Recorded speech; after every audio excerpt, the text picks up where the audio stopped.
আর এটা দেখে শুনুন স্যার, আমি ওদিকে যাতে নিয়ে হ্যাঁ কার্পেটও আছে। জি জি জি স্যার। আমরা 11টা থেকে অভিযান শুরু করেছি, চারিদিকে কর্ডন করে আমরা অভিযান করেছি। আমরা এখানে প্রত্যেকটা ঘর সার্চ করেছি, প্রচুর মাদকের আলামত পেয়েছি। আমরা আলামতগুলো আমরা জব্দ করেছি, কিছু মিসক্রিয়েন্ট আমরা অ্যারেস্ট করেছি। আমি সংখ্যাটা এই মুহূর্তে বলতে পারবো না, এগুলো ক্লোজ করে সবগুলো হিসাব নিকাশ করে তখন বলা যাবে। এক্সট্রিম মশার কয়েল প্ল্যান্ট ফাইবার দিয়ে তৈরি, ডেঙ্গু চিকুনগুনিয়া বাহি সহ যে কোনো মশার বিরুদ্ধে দেয় এক্সট্রিম সুরক্ষা।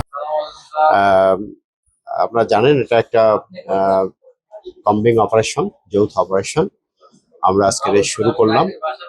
আমরা এটা অব্যাহত রাখবো যতক্ষণ পর্যন্ত না এ ধরনের আস্তানা সম্পূর্ণভাবে নির্মূল না করা যায়। আমাদের মেসেজ ক্লিয়ার যে আমরা আমাদের গাজীপুর মেট্রোপলিটন পুলিশে এই মাদকের সরাসরি আর হতে দেব না, এবং এর সাথে যে সমস্ত ক্রাইম জড়িত, ছিনতাই, চুরি, সেগুলো আমরা কন্ট্রোল করতে চাই।